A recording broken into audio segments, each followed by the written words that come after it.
Hello, my name is Bob Swanson. I'm the online course designer for this geography course. I may not be the instructor for your particular section, but I did design this course and wanted to first of all welcome you and also to talk about, first of all, why are we taking geography? What's the point? Why did you sign up? Why am I teaching it?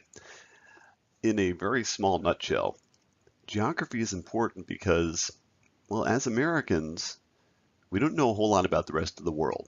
I hope that's part of your motivation for taking this course is to become more aware of the world around us. Almost every other country, if you stopped somebody and asked them who the president of the United States was, they would know.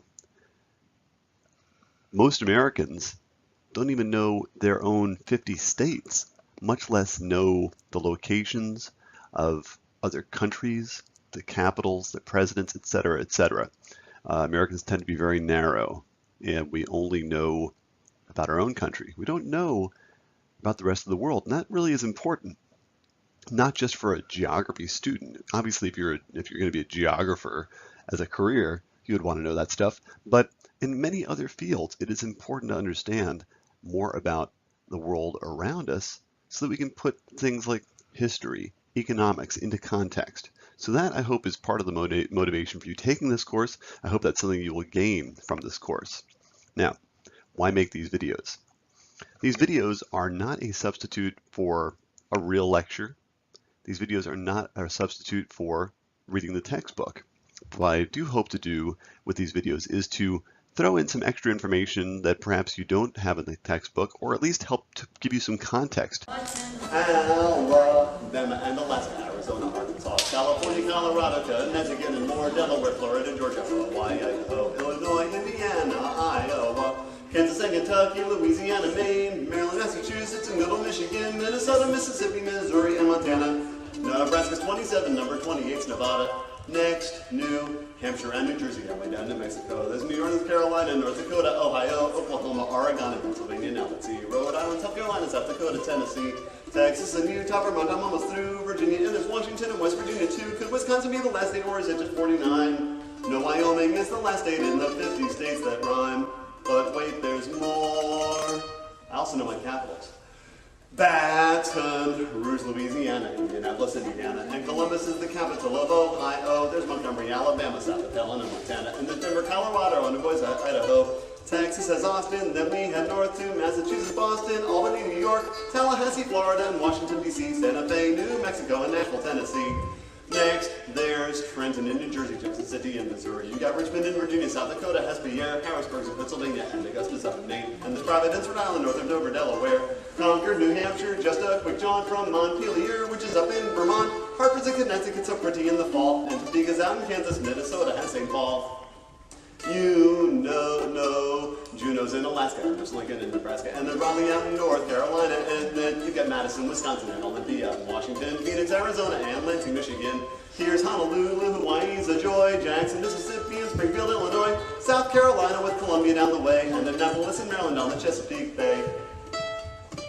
Cheyenne's in Wyoming, and perhaps you make your home in Salt Lake City out in Utah, where the buffalo roam. Atlanta's down in Georgia, Elizabeth, North Dakota, and you can live in Frankfort in your old Kentucky home. Salem's in Oregon, from there we join Little Rock in Arkansas, and Iowa, Des Moines, Sacramento, California, Oklahoma, and its city, Charleston, West Virginia, and Nevada, Carson City. That's all the capitals there are.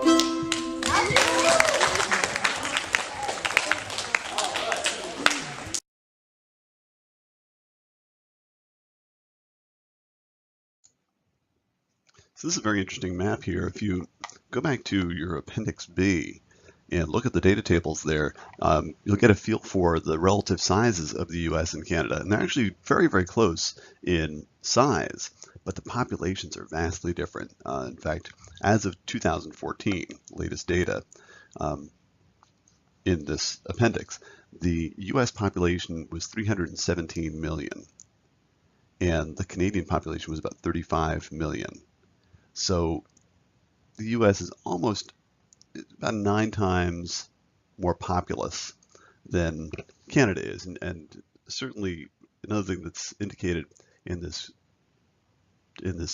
map is that the populations in both countries are quite centralized. Notice that in Canada, most of the population is in the southern part of the country, And you can see those little clusters there, those cities, the urbanized type of population. And same thing actually in the US, just a lot more urban centers. So you notice that anywhere in the eastern half of the country is where the majority of the population is. But you also have some of the West Coast showing up in these little red blobs. But very interesting how the population is quite different between the US and Canada, as well as the population growth is described in your book.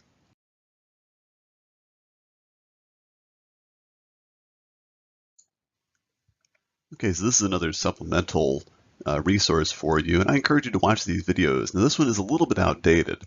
It actually talks about the 2000 election between George W. Bush and Al Gore, and but it's still pertinent in the sense that it features how California has changed ethnically dramatically in recent decades, and even though it is a dated video, it shows the continuing trend and the increasing amount of power that that voters of Latino descent have in the state and generally across the nation. Very interesting.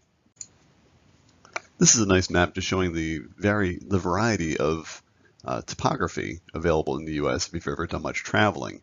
Speaking for myself, I was born in rural Pennsylvania, which is kind of in the midst of the hill and valley system of the Appalachians, and currently live here in northern Mississippi, which is much flatter than what I'm used to. I've not done extensive traveling, but I have visited the Rockies. My brother used to live in the Denver, Colorado area, and so I've seen that. And what's really cool about the U.S. topography, and especially with my background in meteorology, is that this north-south chain of mountains, very tall mountains, the Rockies, are really important when it comes to the U.S. weather, because it turns out that the mid-latitude jet stream tends to take a dip to the south when it encounters the Rocky Mountains, and that strong current of wind high in the atmosphere, coupled with a lot of moisture from the Gulf of Mexico, those are two factors for why this part of the country, Oklahoma, Texas, Kansas, into the mid-south, is why tornadoes are so prevalent in this region. So it has a lot to do with the fact that there's a nice, tall, north-south oriented mountain chain that cuts across the mid-latitudes.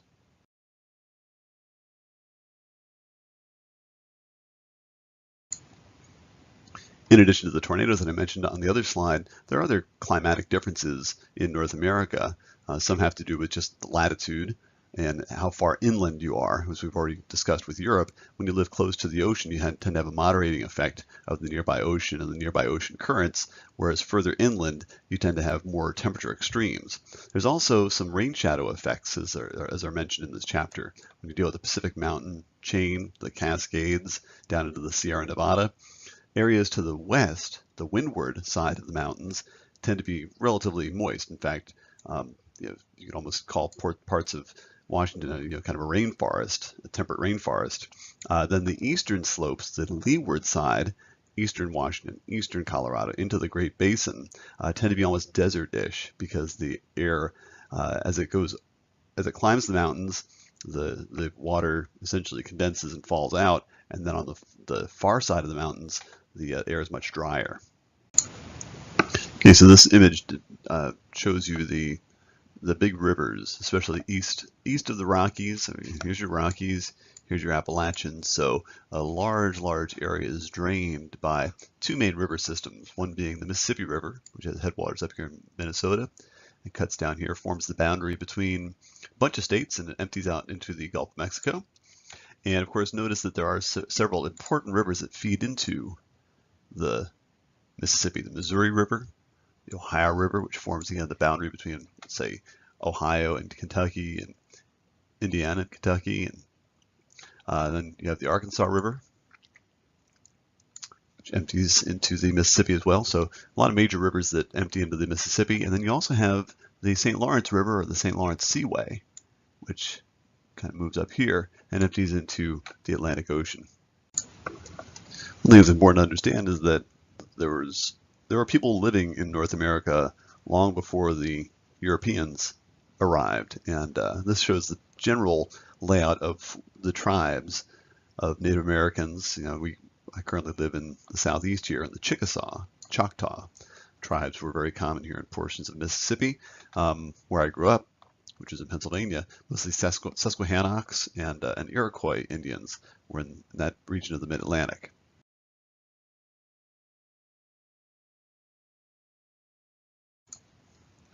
Another very interesting map that shows how the colonialism occurred, mostly when the Europeans first arrived. There was settlement in the Mid-Atlantic and in the Northeast, and then a general westward expansion of the country. We have the Louisiana Purchase that occurred. So this kind of gives you a good timeline of how America was settled, as well as notice the different divisions in Canada and how those were settled over time.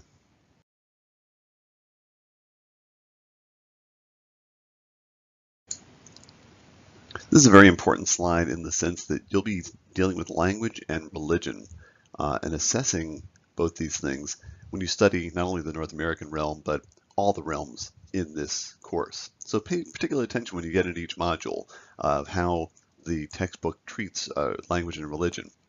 North America is actually a good place to start in the sense that it's relatively homogeneous on both these counts. Language, for the most part, English is the dominant language in both nations, and religion-wise, Christianity is the dominant religion in both nations.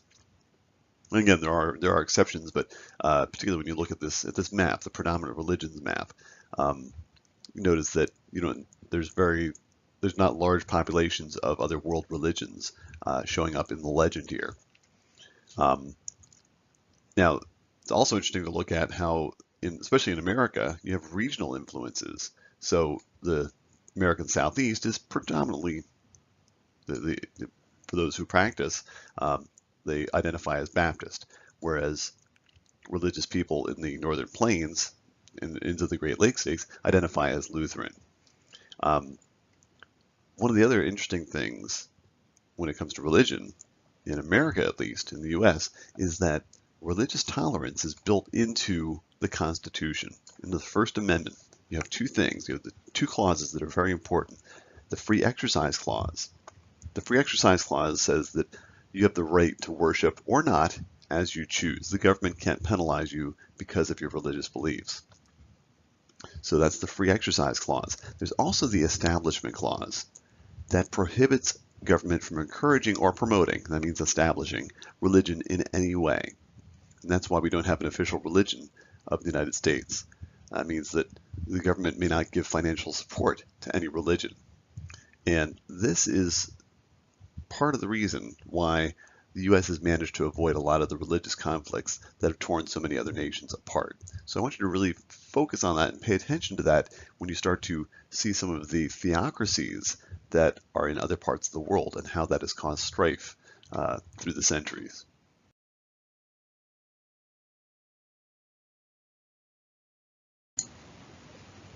Okay, so if you hearken back to my song earlier, the 50 States That Rhyme, I was able to name all the states in alphabetical order, plus then I threw in the capitals. And so this should be a fairly familiar map to Americans. We all know what our states look like.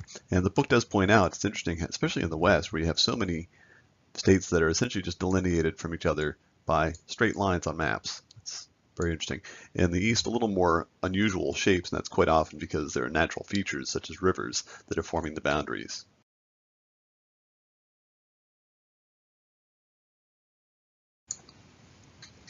It is tough to live without water, and certainly water and access to clean water is a driver of where the settlement and economic prosperity occurs. And water is an issue in some parts of the U.S. Parts of the Southeast, not so much. There's plenty of access to a lot of fresh water, courtesy of storms that are fed from the Gulf of Mexico, et cetera, et cetera. But even parts of, say, Florida have some freshwater issues because Florida is just a peninsula. And of course, with fresh water, you're drawing it out of the ground or in reservoirs. And in Florida, part of the problem is what's called saltwater intrusion, where you have wells that are drying up and saltwater is starting to move into those wells and essentially ruining those wells.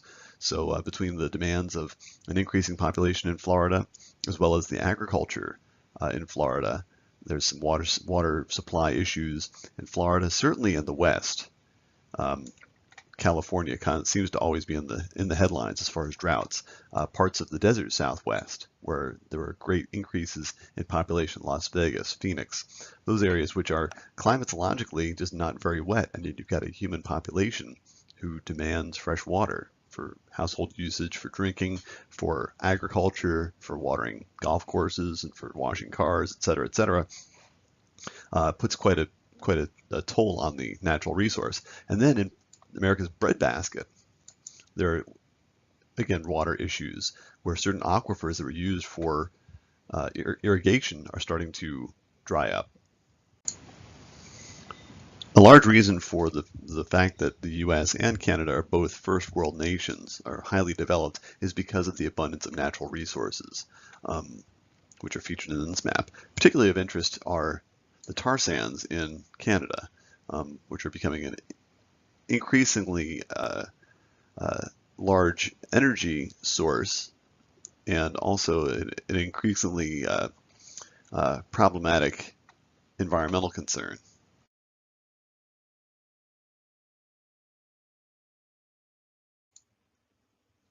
Okay, so this is a nice side-by-side map of the natural resource density and human population. And you can see that in some cases, there is a nice overlap between natural resource density and human density, but not always. There's not necessarily a complete relationship there. So that's one interesting thing to notice, and especially take note of the kind of mid-Atlantic coastal area here, the megalopolis, anywhere from Philadelphia, Baltimore, Washington D.C. on up through Boston. Very, very densely populated, and yet not very rich when it comes to mineral deposits and energy deposits. So the question is, why is that? Why, or how can you have such great development with very few resources nearby? And hopefully one of the question posed in the last little map is answered by transportation. With industrialization came increased transportation. First railroad, well, first we had ships and shipping. One thing that's important about these Northeast cities is that they have access to the Atlantic Ocean, large harbors, New York Harbor, Boston Harbor, where you can bring in materials if you needed them. Then, of course, the railroads came along, then highways came along, et cetera, et cetera. So you can have industrialization even without resources in your location if you can ship stuff to your location.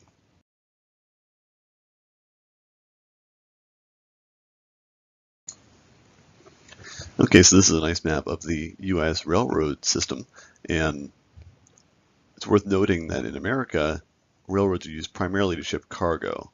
Railroads are not used for the trafficking of people nearly the way they are in Europe, and that it's largely because even though we have certain areas that are very population dense, we also have areas that are not very dense population-wise. So fewer people take trains here in the U.S. But shipping stuff via rail is very, very important. It turns out that it's much cheaper to ship things great distances by rail, just in an energy usage. There's less friction between rail cars and the tracks compared to trucks and roadways. So it makes more sense to ship things via rail over long distances.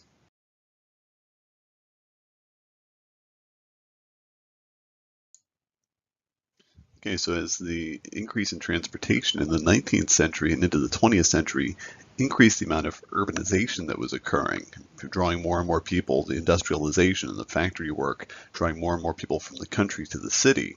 The 20th century, especially with the increase in communication technologies, allowed for a sprawl to occur, a deindustrialization and a move towards suburbia. Was kind of on the rise in the 20th century and continues now in the 21st. I strongly encourage you to play around with this animation. This will allow you to click on individual states and see which of the cities within the state have been undergoing the greatest amount of deindustrialization or the most sprawl from their urban areas. There's no doubt that the American economy and also the Canadian economy has become less and less manufacturer driven and more driven by service sectors such as healthcare, banking, as well as information economy, computer technology. Okay, so on this slide we see what's called the general model of city planning. This is on page 53 of your textbook. I should mention at the outset that these videos have been upgraded from a previous edition of the book, so hopefully I've caught all the changes to page numbers. The book did change when it went from one edition to the next. It changed the order of the chapters, it consolidated chapters, etc. So hopefully I've gone back in and revamped all the page references. You'll notice that some of the figure references are out of sync in the sense that this one shows figure 3A, because this North America stuff used to be covered in chapter 3, now it's covered in chapter 1. But just bear with me and let me know if you do ever notice a problem with the page reference, and I'll try to go in and recorrect those. But anyway, this general model is actually typified by Los Angeles. Los Angeles, which has a central business district, started out as a relatively small city, sprawled, it grew, and created other cities around it. For example, like Long Beach, which itself has a central business district. So you start out with a city that has a central business district, but then as it sprawls, it develops these suburbs. Those suburbs can grow to be of critical mass where they wind up having essentially suburbs of their own and central business districts of their own. Now, that's been the general models that cities have sprawled and sprawled and sprawled. Pay attention to a term called gentrification. And that's introduced on page 51 of your textbook. Gentrification is when the central business district becomes attractive again, especially to middle and upper class people.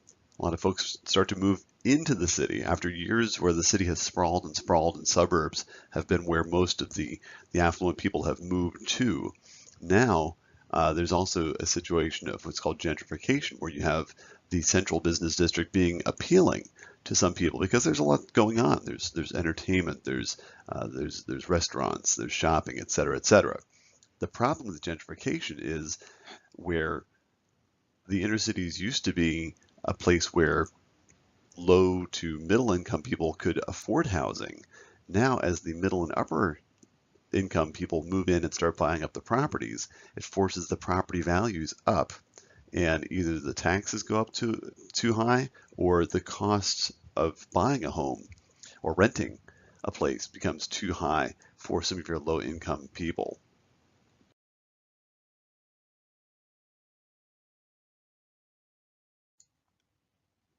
Okay, here's another one of those good additional resources that you can use, and in this one you can compare different types of city models that have been shaped. So you got the concentric zone model, the sector model, and the multiple nuclei model. And by clicking on each of those, well, going to this website here and clicking on each of those types of models will give you more information about those different types of designs. 2008's Great Recession was a result of essentially deregulation in the banking sector and some very risky lending strategies that were employed by various banks and mortgage lenders. And essentially, folks were allowed to purchase homes with very little in the way of money down or good credit, and essentially with the hope that home prices would continue to escalate. I was living in Northern Virginia at the time, one of the most expensive parts of the country, and we were looking at houses and fortunately didn't buy because we would have been what is called underwater very quickly, because we would have most likely bought at the top of the housing market, and then during the crash the prices went down, so we would have actually owed more on the home than it was worth. And that's what it's said to be when you're underwater. And it took a long time for some locations to get themselves for the housing market to recover. Canada, as is mentioned, it was not quite as hard hit, even though it was a global shock. The damage to the housing sector reverberated throughout the entire world. But Canada was somewhat more insulated from the big shock because of its more conservative banking trends, as well as a relatively robust economy during this period.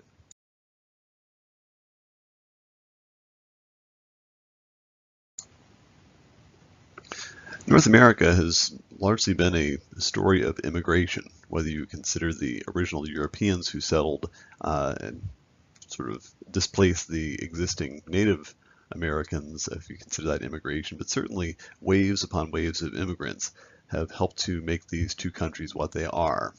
And that immigration and naturalization and assimilation and multiculturalism all continue to this day.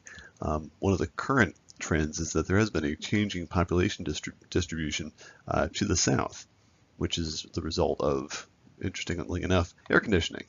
The fact that you can live comfortably in the south. The climate has become more palatable, especially with the assistance of air conditioning. So one question you should probably ask yourself when it comes to migration is, have you ever moved? Have you ever moved across town? Have you ever moved out of your county or perhaps out of your state? Usually it's a lot of work, and quite often it's somewhat scary when you move out of an area where you have family and friends into somewhere where perhaps you have no connections. Just imagine how difficult it is to move from one country to another, where you're leaving behind family, friends, all the things that you know, and you're moving to a land where you don't know anybody, you perhaps don't even speak the language. There's got to be a reason for it, and that's why they talk about push and pull factors. America is the land of opportunity, and a lot of folks are willing to do a cost-benefit analysis and decide that what they can gain in moving to this strange land called America is greater than what they're giving up, the things that they're used to. But it's, I'm sure, not an easy decision to make.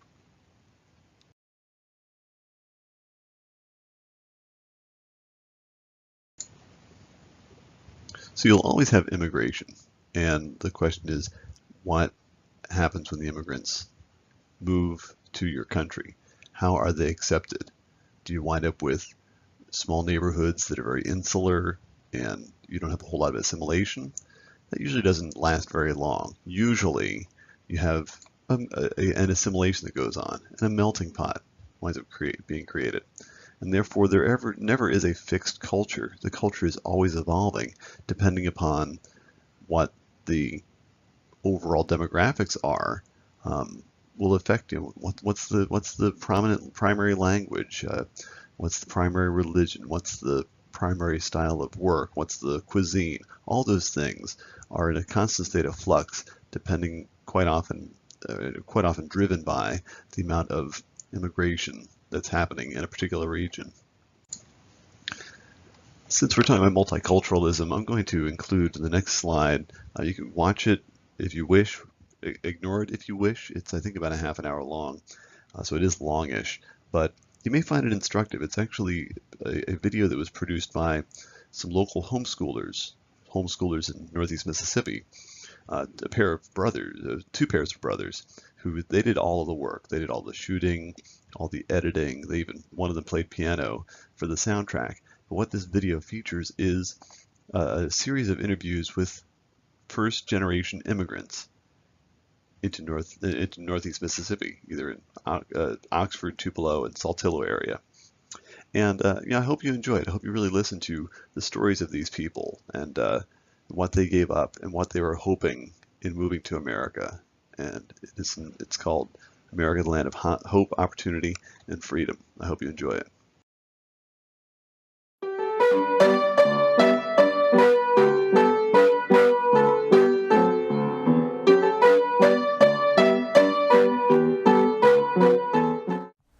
America is a land of immigrants, from our forefathers like the Pilgrims, who first stepped foot on this land, to the people who are still moving to America all the time. It was the immigrants that inhabited this land and made it the amazing country it is today. Just imagine, the goal you want to achieve requires you to leave everything you know behind. Your family, your friends, your home, your language, your country. You go with the hope of a good life in the United States of America. What does this look like to you? What is great about living in a small town in Mississippi? We hope you enjoy as you hear the stories of people who have walked this path. Tupelo and the surrounding towns are home to many first-generation immigrants, more than a dozen of which will appear here now in front of you. Brought to you by the Cox and Gupta brothers.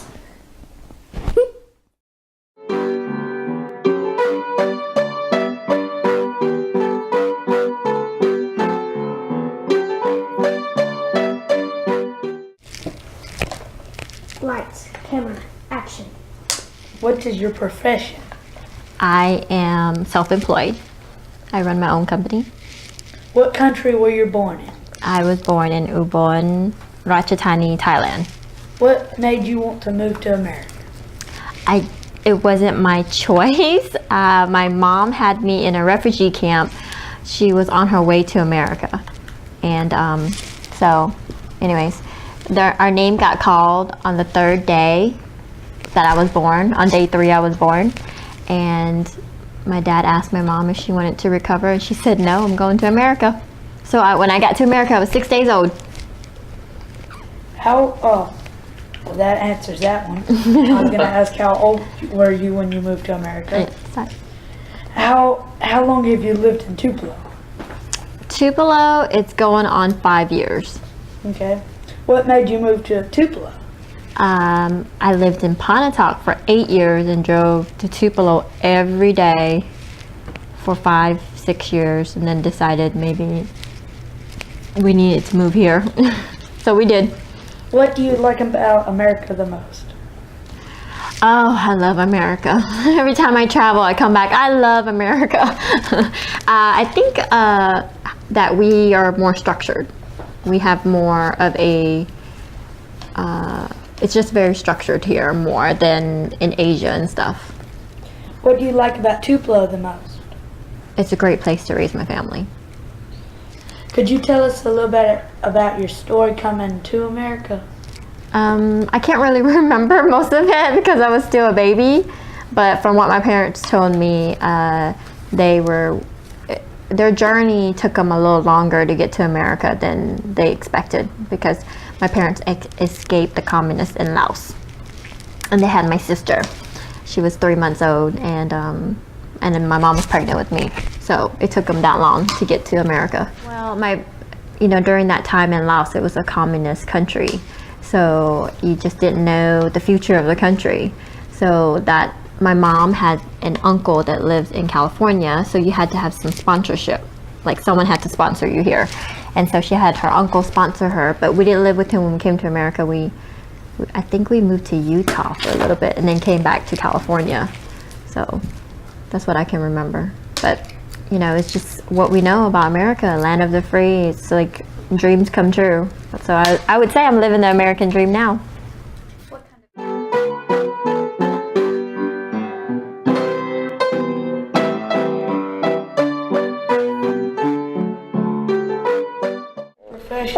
I'm a stay-at-home mom. I have twin boys. They are 16 years old, and I'm pretty busy mom. What country were you born in? I was born in Seoul, South Korea. What made you want to move to America? My parents' business. They have a business in Dallas, Texas. That's why all my family moved to America. How old were you when you moved to America? When I was 23 years old, I moved to America. How long have you lived in Tupelo? About 9 years.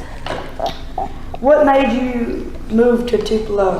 My husband's job. He's working at the cancer center in North Mississippi Medical Center. What do you like about America most? I like America because it gives me a lot of great opportunity to live a better life. If you put in effort and try your best, you can make your dream come true in America. Also, there are so many beautiful places to visit. I love traveling and meeting people from different country and different culture. What I like the most about America is many people from different country make a one nation. What do you like most about Tupelo? Tupelo, I like Tupelo because of nice people. Yeah, definitely the people in Tupelo is very nice. I feel southern hospitality when I came here, and also there are so many nice people from different country and different backgrounds. I can say people in Tupelo are very nice, and I love my friends in Tupelo.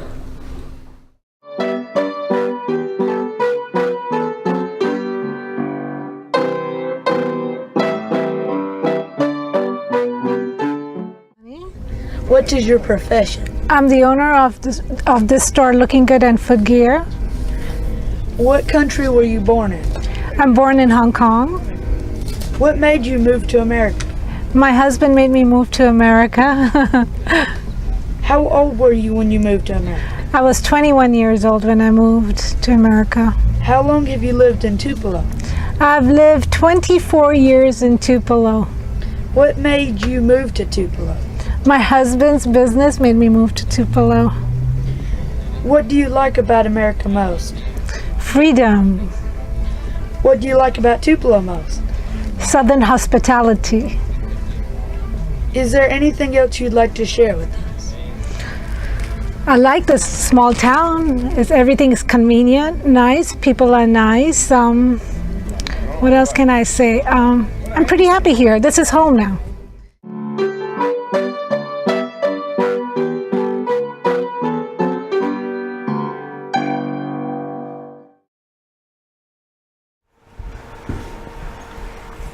Lights, camera, action. What is your profession? I'm a computer software engineer. And I'm a private banker with Trustmark Bank. What country were you born in? Republic of South Africa. South Africa as well. What made you move to America? He made me do it. It was actually work related. I got offered a job in the United States to come over to work, and that's why we did it. And I was married to him, so I had to follow him. How old were you when you moved to America? I think approximately 27. 24. How long have you lived in South Tupelo? It's been about 9 to 10 years now. Yeah, we actually live in Tupelo. Yes, in Tupelo. What made you move to Mississippi? Mississippi was more about the education and the kind of lifestyle for my daughter Benita. That was the primary reason for us being here. It's really an interesting story. I'll give you the long version. We initially moved to the US and we lived in South Florida, which is just, we lived in Fort Lauderdale area, and that was like a big city, it was much more busy, and then we moved up here for about a year with Naveen's job, and when we moved to Tupelo, initially it was such a culture shock for us. So I was like, where on earth have we come? Mississippi is completely different from Florida. There was like, I couldn't understand what I was going to do here, but as I got to know friends and as we got to know the community, we found that we loved the community. There was much to offer, and then we moved away again to Canada for about 2 years again. Yes. And then we had the choice when we were choosing where we would return to America, where would we live? And I chose Tupelo because the school system was great. We had the people here have great morals. I wanted my child to have a good foundation as an adult, so that's why we live in Tupelo. Yeah, I'd like to add that the sense of community in smaller areas, smaller towns is much greater than that of large cities. large cities, you tend to be very alone. What do you like about America most? Oh, wow. The general freedoms that we have here, the safety for one. There's lots of crime and corruption and lots of bad things going on in the rest of the world. You are somewhat protected here in the US. Your freedoms of speech, that is very important, and your religion, your freedom to practice your religion in any way, form that you need to. What do you like about Mississippi most? Oh, I love, I love Tupelo, Mississippi especially. I just love the people. The people are friendly, they're welcoming. I love learning about the Southern culture because it's interesting, especially the dialects. It's a work in progress. Every day I learn a new word and I try and understand it. But it's just a beautiful place to live. I love how natural everything is. You know, we have all the comforts of bigger, big cities, but I mean, we live still peaceful lives. I mean, so I love. For me, it's the small town culture, which tends to have a lot of character. Is there anything else you'd like to share with us? Sure. Let's see. Being in a small town, you would think we don't have a diverse community because there's this misconception that Mississippi is so backwards and that there's not much to offer here. And personally, I have found this to be a great place to live. There's much to offer. It's great for kids, and I think with anyone, if you choose to be involved in the community, then you will get back what you want. So being involved in the school system and being able to, give back to the community has given me a lot. So I'm very thankful for that.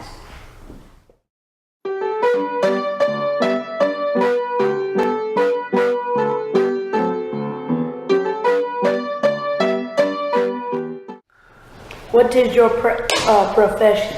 I'm a businessman. In construction and communication.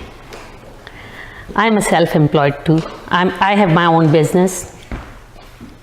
What country were you born in? We were born in Pakistan, city Karachi. What made you move to America? Well, my family kicked me out, so there was no other place to go, so we moved to America.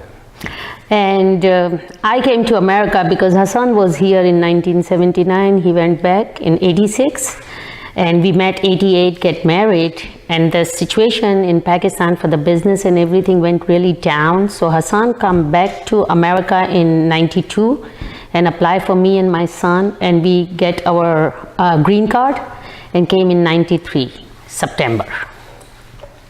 How old were you when you moved to America? I think I was 26, 27 years old. I was 30. How long have you lived in South Tilla? 22 years. I live in my American life 6 months in Houston, Texas, 6 months in Florida, and all American life in Spatial. What made you move to Mississippi? Job. And business. What do you like about America most? Freedom. We can do whatever we want as long as we obey the law. I like about America that people say you can dream anything, but only America is a place where your dream come true. And that's what happened with me. So I love America, where you can work hard and whatever you dream, you achieve. What do you like about Mississippi most? This is my home, everything. I love this place, and now it's become my home because people here, our progress, When we come to Mississippi in 22 years, the way we progress here, we work hard, but this town gives us everything, what we have today. Thank you. Is there anything else you'd like to share? All I want to know who will pay me.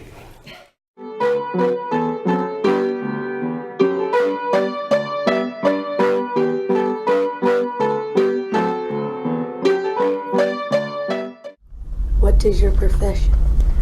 Teacher, right? What country were you born in? Ecuador, South America. What made you want to move to America? They have a better life. How old were you when you moved to America? 28. What do you like most about Tupelo? It's nice, a little town. Nice people. What made you move to Tupelo? Because my son live here. What do you like most about America?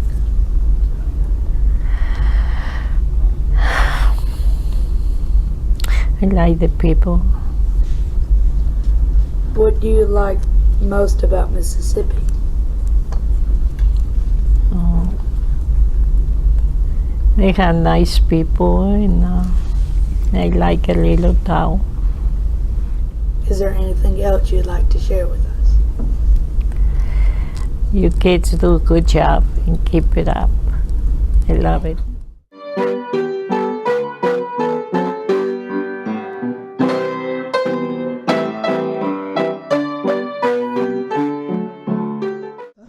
What is your profession? I'm a physician. I work as an interventional cardiologist. What country were you born in? I was born in India. I was born in a small town in the north of India, and I grew up in New Delhi. What made you want to move to America? After I finished my medical school, I looked for opportunities for further training. I wanted to do internal medicine, and I felt that the opportunities to train in internal medicine were better in America at that time than they were in India.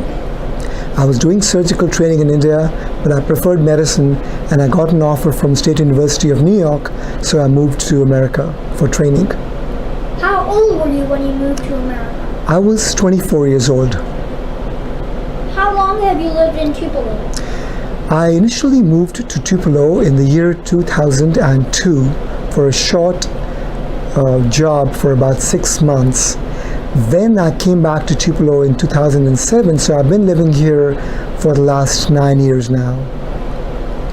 What made you move to Tupelo, a small town in Mississippi? So after I finished my residency training, I was faced with the dilemma of doing further specialization or to work in a small town so I can become a permanent American resident and a US citizen. I got an offer from a small town called Iuka, Mississippi, and I could not even find it back in the map of America when I looked for it in 1999. So I decided to go there for the interview.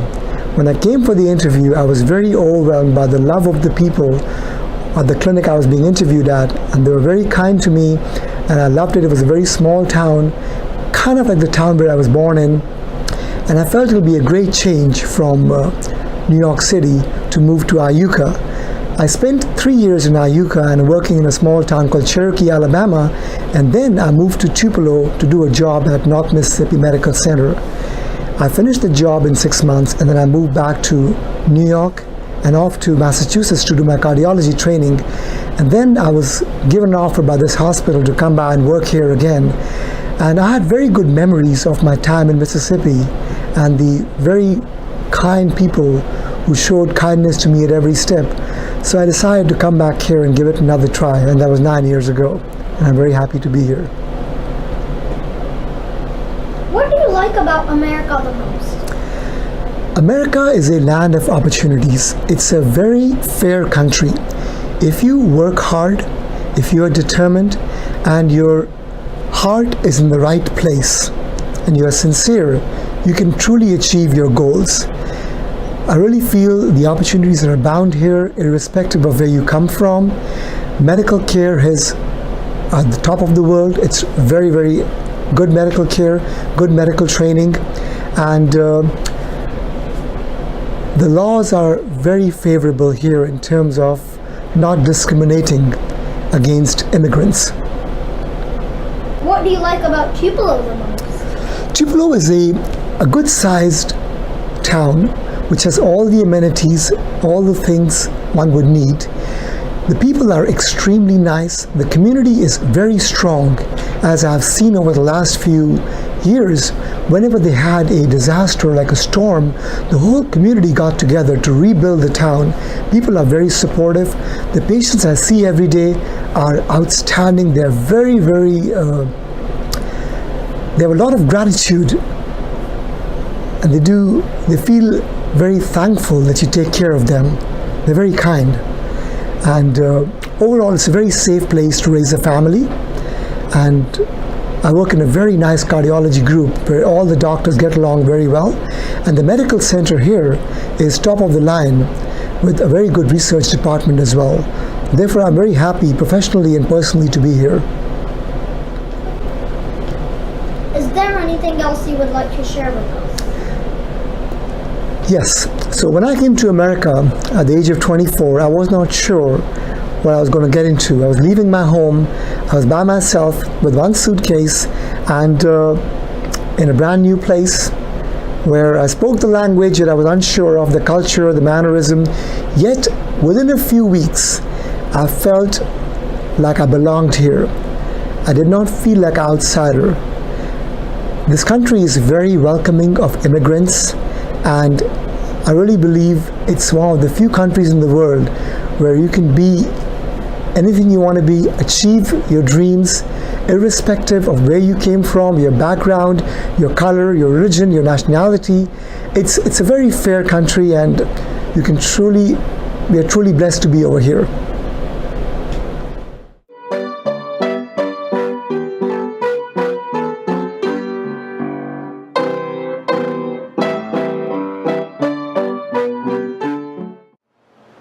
What is your profession? I am a physician. I'm a hospitalist. What country were you born in? I was born in Nigeria, which is in Africa. What made you want to move to America? America is one of those countries, probably more so than any other country, where there is a lot of opportunities and you can pretty much become whatever you want to be in America. How old were you when you moved to America? I was probably 22, 23 probably. How long have you lived in Tupelo? About 5 years, almost. What made you move to this small town in Mississippi? Well, I've lived in small towns, I've lived in large cities, so, it really doesn't matter to me whether it's a small town or a large city. I think that the job in the hospital was appealing, and I think, I moved here from Chicago, so I think I just wanted something quieter than where I was living before. What do you like about America the most? Opportunities in America, more so than any other country. What do you like about Mississippi the most? People are very friendly.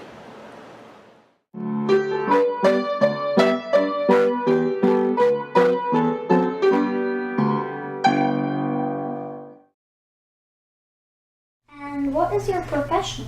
I'm a registered nurse. What country were you born in? In England. What made you want to move to America? I wanted to explore America, but I didn't want to just come for a 2-week vacation. I wanted to come for a long time so that I could really see the country. So I was working for a nursing agency, and I asked them to get me a job in America.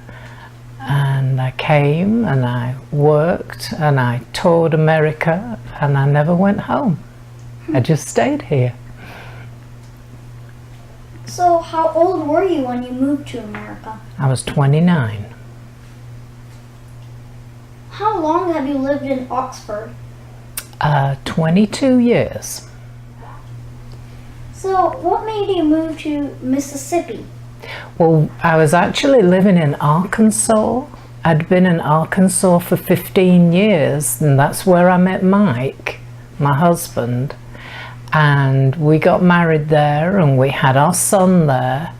And then Mike got a job in Oxford, and we moved to Oxford. So, what do you like about America the most?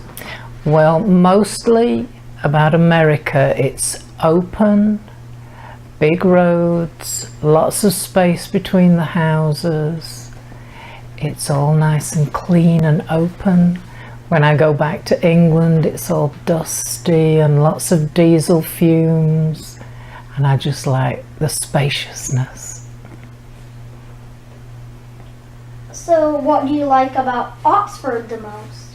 Well, it's kind of a small town, but a little bit like living in a big town, because there's lots of restaurants, there's theatre, there's lots going on with the university, and we're very close to the big towns. If we want to go to Memphis or Atlanta, it's easy to get to places. We're close to the airport.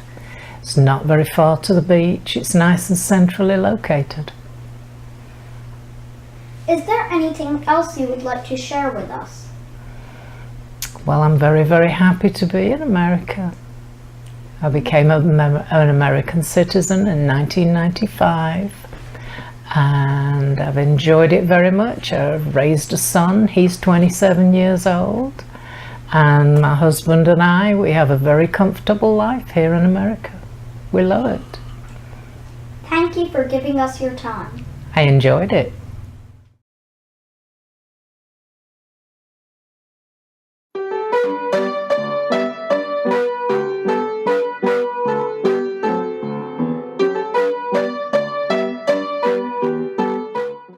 What is your profession? I have my own business, restaurant. What country were you born in? I was born in Kuwait and raised there, but I'm originally from Palestine. What made you want to move to America? I got married and my husband used to live here, so I came with my husband. How long have you lived in America? 19 years. How long have you lived in Tupelo? 7 years. What made you move to Tupelo, a small town in Mississippi? We came here for business. So now what do you like about America the most? Freedom. And what do you like about Tupelo the most? It's a small town and safe to raise kids here. Is there anything else you would like to share with us? I'm so proud of this generation, kids like you guys. You have high self-esteem, and I would love to see that in the future.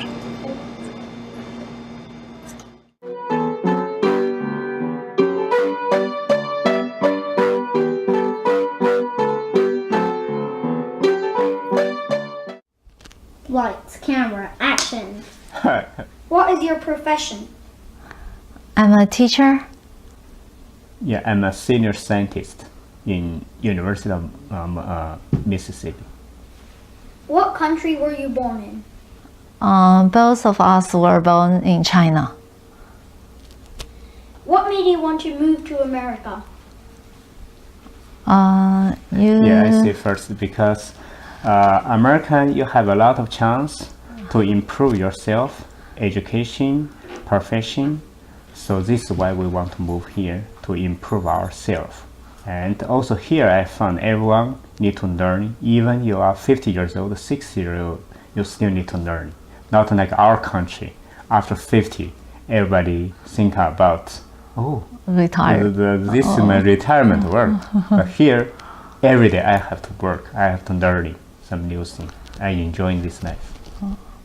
How old were you when you first moved to America? How old? Me? About 30 something, 31 years old. 31 or 32. What made you move to Oxford, a small town in Mississippi? Yeah, actually I moved here first because as I mentioned before, I want to the American life, so I got an offer. I found a job in the National Center for Computational Science and Engineering. I moved here first for about 4 months, 3 months, 4 months, and then Emily moved to here. Then after that, we settled on everything. Especially I can drive. Then we take our son to here, and then went to kindergarten or whatever. Yes, before we came here, we were in Singapore for 4 or 5 years. So I think it's not bad to try a different life, a different experience in a different country. That's exciting, and maybe I can do something different here. So let's try it. What do you like about America the most? I think every place in the world has its advantages and disadvantages. For America, it's a strong country, and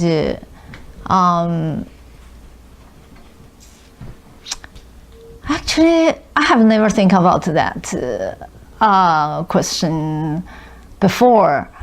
I always think there are advantages and disadvantages for each place.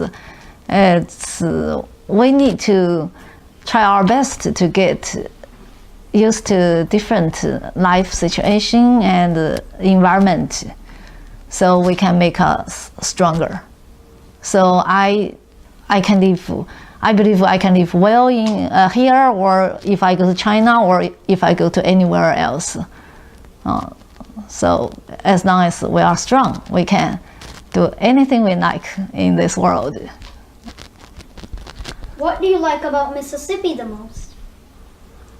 I like Oxford because it's quiet, it's safe, and the people here are very nice.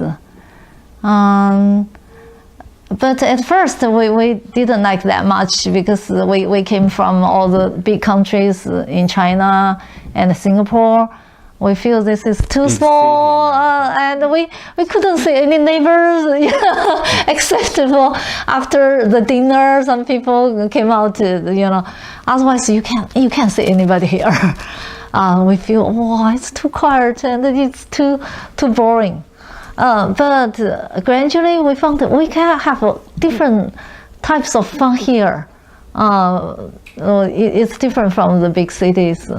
So that we really enjoy that. Is there anything else you would like to share with us? I think we have been here for many years, and we return to China every year. So, and my son grows up here, and he is going to go to college next year. So in 1 year we might will have a little different type of life. So I think we will find something fun, after my son leaves home. Yes, great. Thank you.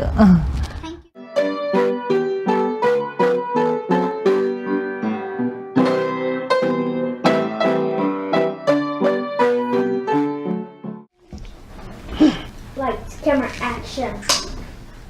What is your profession? I am a lawyer. What country were you born in? I was born in Costa Rica. What made you want to move to America? I was engaged to be married, and I was just going to reunite with my husband in the U.S., and that's the reason why. He was working here and I had to move. How old were you when you moved to America? I was 24. How long have you lived in Spatial? I've lived in Tupelo for 18 years. Yeah. What made you move to a small town in Mississippi? It was an immigration requirement. We lived in Miami, and that's where my husband trained, and he did his residency there, and he had a visa that required him to work in an underserved area, which is medically underserved. So he had to work in Holcomb, Mississippi. We lived in Tupelo. What do you like about America most? It is very, it's many things. It's very organized. It is, if you work hard, you can easily succeed, but you have to work hard. It's very different from our countries, especially developing countries. U.S. has a lot of opportunities to grow, and I've made many friends. What do you like about Mississippi the most? Mississippi is the people. Mississippi's just people are very friendly. The small town allows you to be connected more to other people, to engage more in the community. You don't get lost in the crowd. Is there anything else you'd like to share with us? Basically that I wish that the culture in the US would get more interested in outside cultures of course, of American nature, that they would travel more and get to know more people from other countries so you can understand their culture and be more open. The topic is right now very, it's very complicated. The immigration law is very complicated. So people just, what normal people would need to know is the basics of getting to come to the US as an immigrant is very, very hard. It has a lot of red flags, a lot of regulations.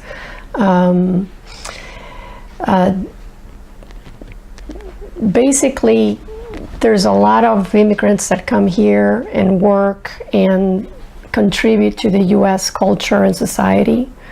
Most immigrants come here to work, and most immigrants are here to contribute and give benefits to the US society more than more likely the US benefits from immigrants than keeping them away. So you got to know and understand other cultures, know other people, and it'll be more likely that Americans are also very welcoming people, but the politics would change.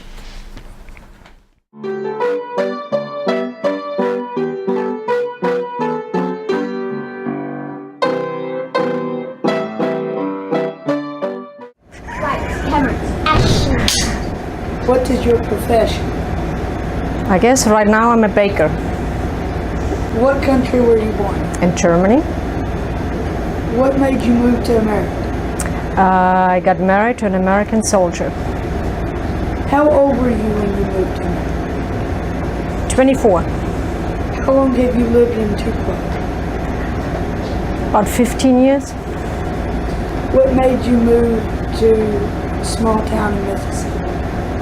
I didn't have a choice. That's just what happened. What do you like about America most? The people. What do you like about Mississippi most? The people.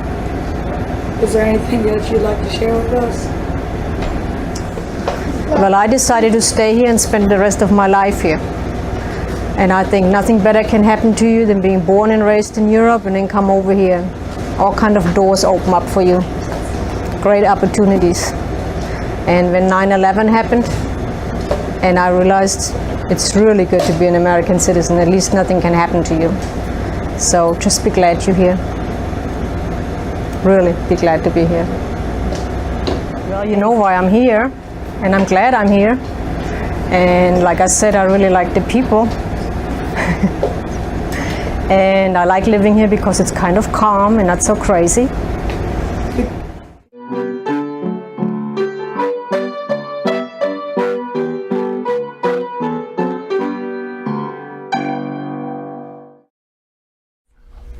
is your profession? I'm an RN, but right now I homeschool my kids. What country were you born in? I was born in Mexico.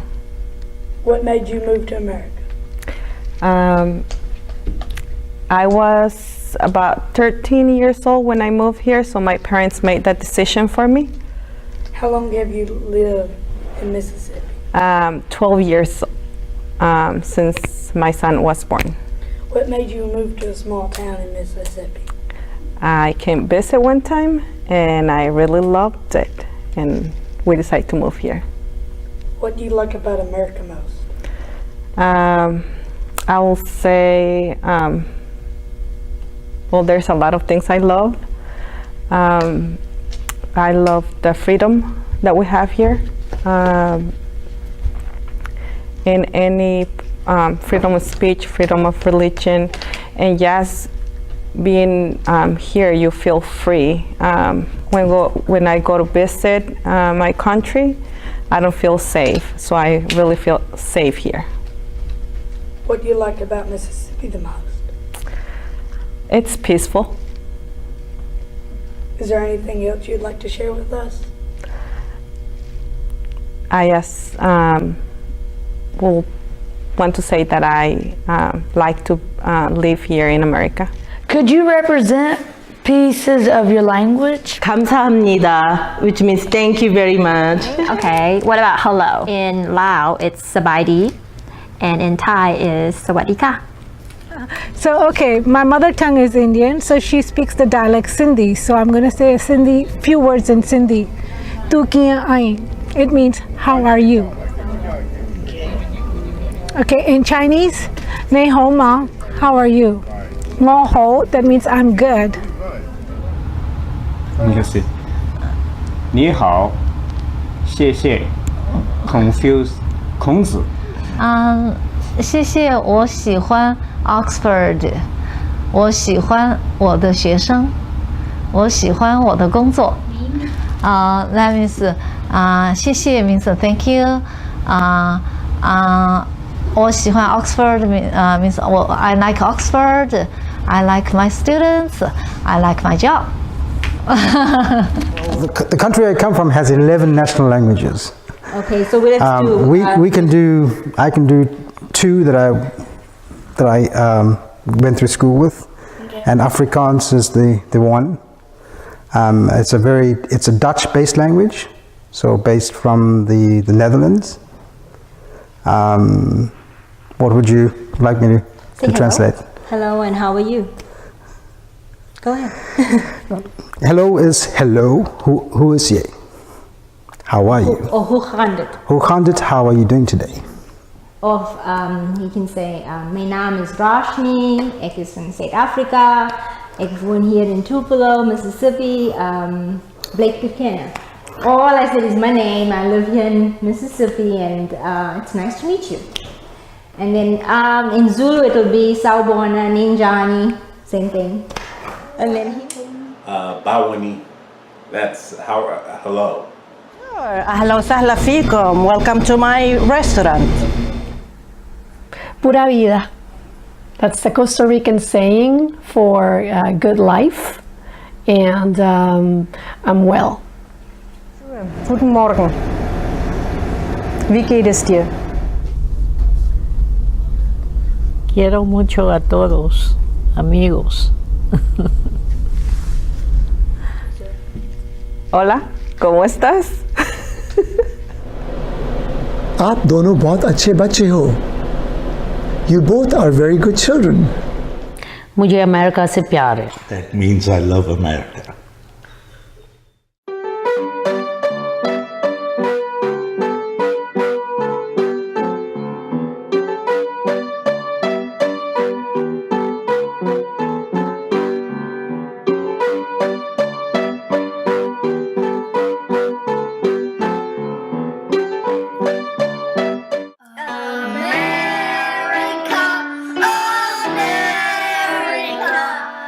Land of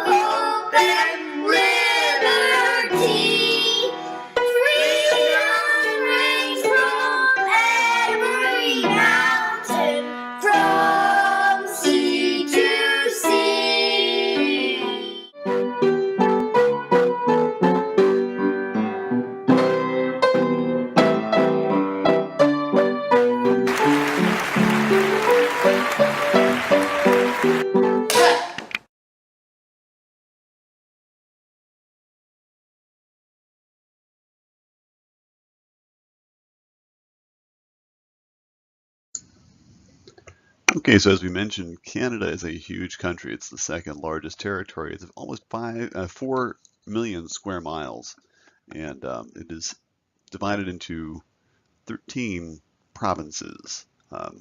Provinces, and sometimes they're called territories as well, with the majority of the population in the southern part of the country. Okay, apart from the native populations, the early settlement of Canada occurred through waves of French immigration and British immigration, and those two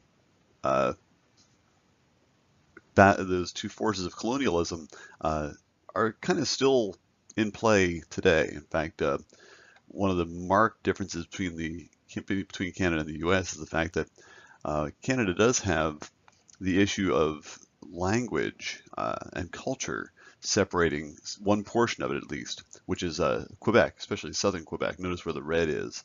That's where the red is where the majority of people speak French. That's their first language, or perhaps their only language, and that has been a bone of contention that's kind of set Quebec apart from the rest of Canada. In fact, there has been several movements for Quebec to secede from Canada over the last 50 years or so. So that's one difference that is quite marked between Canada and the U.S.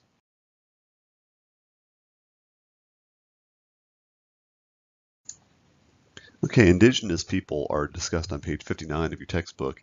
Indigenous meaning Native Americans in the United States, Inuit, and other native tribes in Canada.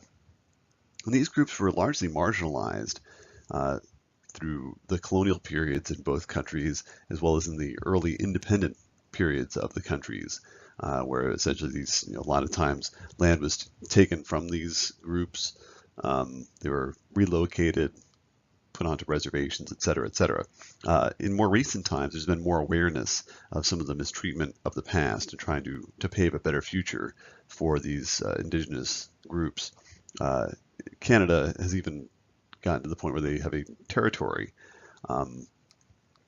that is largely Inuit, and new treaties and such allow for ownership of particularly the mineral rights, the natural resource rights for the Inuit, and that will help in keeping them economically healthy population.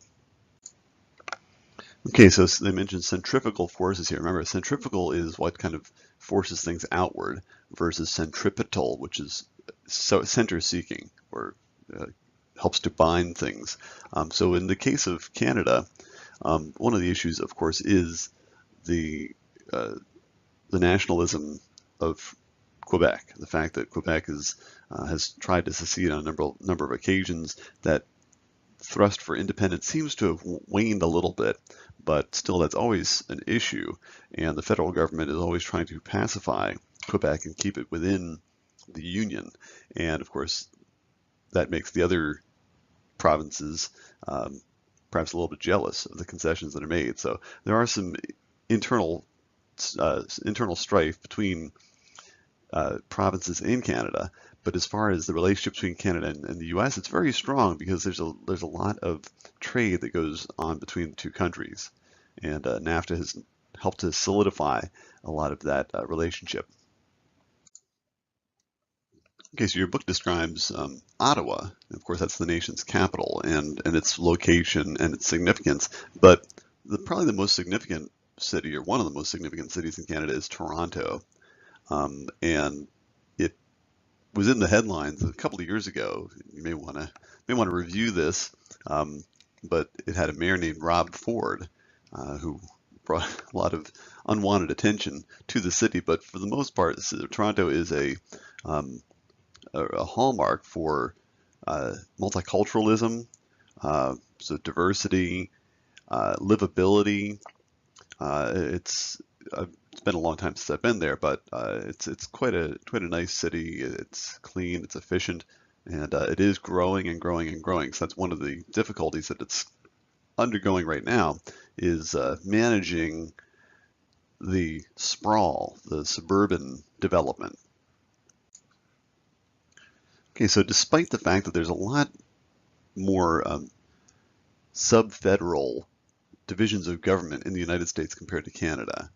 There's been very little in the way of serious pushes for secession since the Civil War. Of course, during the Civil War, the South seceded and formed its own Confederate States of America. But since then, there's really been no large push for independence from any particular region of the United States. And that's unlike Canada, which continues to have its issues with Quebec.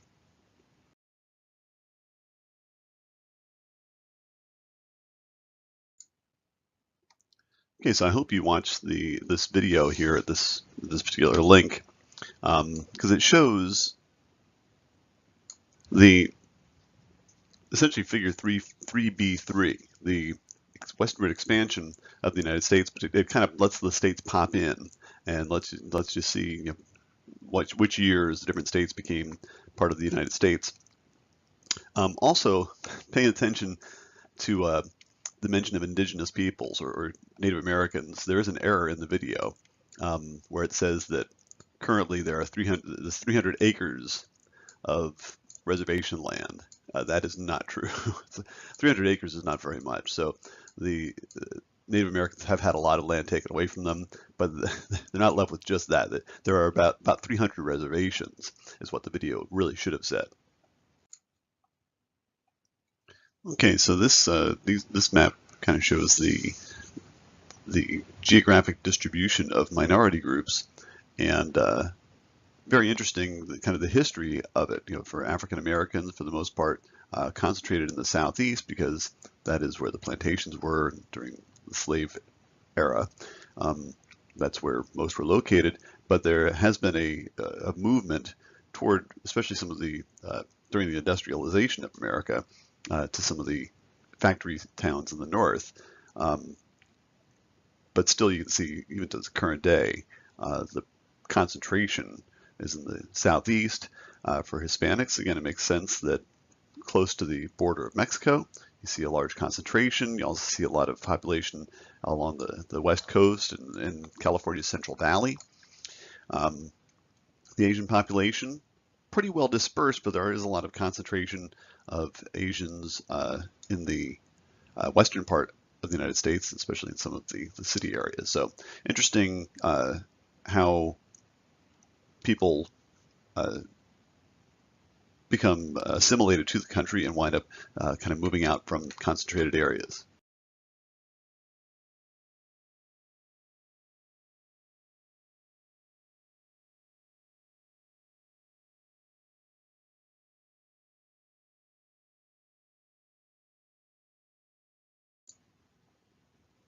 Okay, another video that is well worth watching, and this is a video that tells the story of a little town called Guadalupe, Arizona. It's only 1 square mile in size, so it's a small little town, does not have a large grocery store, doesn't have a bank, so it's a small town and mostly Hispanic, and essentially it tells the story of, you know, this is a town in America that is largely its culture derives from Mexico, and you know, how do you maintain your cultural heritage while also assimilating to a new land? Very interesting video. Okay, so now you see the general breakdown of North America. You can see a large section called the Northern Frontier as largely unpopulated. Then you have the real core region, which includes parts of the American Midwest and the Mid-Atlantic, including the megalopolis of Boston, New York, Philadelphia, DC, and of course that also includes the cities of Montreal and Toronto in Canada.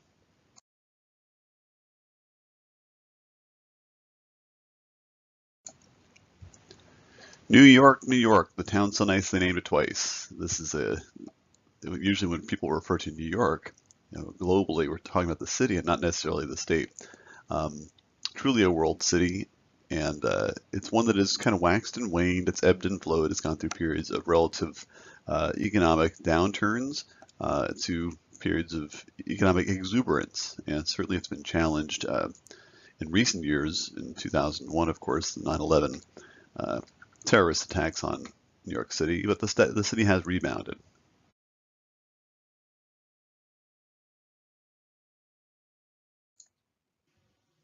Okay, for all you Skyline fans, this is kind of a fun activity. I encourage you to go to this website and check out this animation, and you'll get a chance to match different cities with their skylines. Okay, so we have the Maritime Northeast as the first region we're going to explore here, and it has obviously a maritime culture to it, even though most of a lot of the fisheries have decreased or declined over time due to overfishing and other things. But they retain that general maritime feel. Now, one thing you may remember from the last chapter, 3A, was that there are relatively few natural resources in this region. So that really does depend on some of those traditional industries, as well as increasing amounts of recreation and tourism to keep the economy healthy. Okay, and then we talk about the French-speaking part of Canada, which includes Quebec, as well as some populations in New Brunswick. Notice that the book also talks about the fact that there's a lot of wealth to be gained from Quebec's hydroelectric plants, which are in the northern part of the province. Okay, now the United States Southeast, of which many of us are familiar. A lot of us are either from here or currently live in the Southeast. And one thing that distinguishes the Southeast is that it is slightly behind as far as development goes, even though there's a great push toward a lot of migration into the Southeast, which is certainly good, and it's partly because economically the cost of living is a little bit lower in the Southeast, so a lot of folks are choosing to either work here or retire here. And of course, this has been a development, especially in the last few decades, with more in the way of air conditioning, making life in the Southeast a little more pleasant. The Southwest is another area that has seen some growth. A lot of folks have chosen to retire in the Southwest. A slightly lower cost of living, pleasant climate, except for the fact that it is relatively dry. It's arid. And that means that as the population increases, there's a greater pressure on the amount of water available. So that becomes a problem. Another problem that continues in the Southwest is want to deal with immigration. So there's a problem with how to deal with especially illegal immigration in this region. Your book describes the Pacific Hinge. Now this is really most cities along the Pacific coast, from Southern California all the way into southwestern Canada, Vancouver and parts of British Columbia. Not only is this a region economically quite robust, both with technology industries as well as even agricultural industries. If you think about California's Central Valley as being included in this this region, certainly it trades with the rest of the United States and with Canada, but it is also tied quite a bit to Asia because of its location along the Pacific Ocean. Los Angeles is definitely an example of a city that really could not have developed the way it did without the automobile. It is so sprawled that we talk about Los Angeles, but look at all the different development that really makes up the greater Los Angeles region, connecting it all the way down to San Diego. All these cities would not be possible if it weren't for the interconnection of the highway system.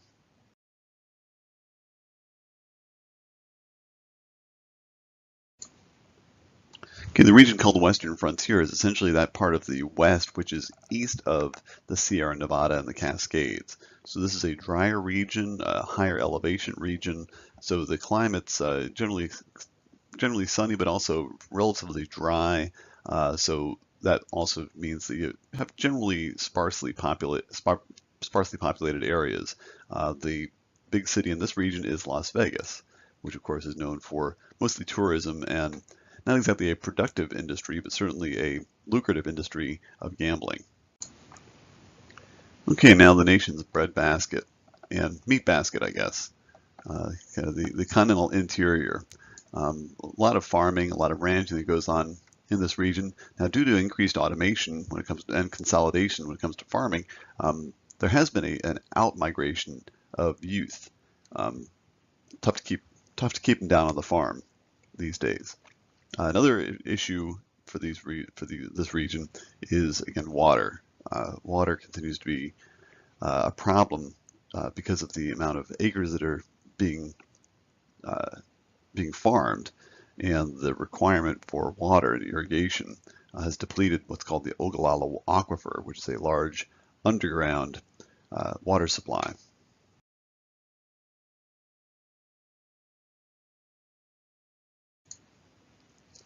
The northern frontier, not very populous, but certainly an important part of North America, largely because of the mineral resources, in particular the oil reserves. Oil reserves in Canada, and now tar sands in Alberta, Canada. Tar sands are an important source of oil. The key with tar sands is that it is quite expensive to extract the oil from tar sands. So it's only economically beneficial when the price of oil is high. So that's something to keep in mind. And of course, it does come at an environmental cost. So all these things must be sort of balanced in the development of this region.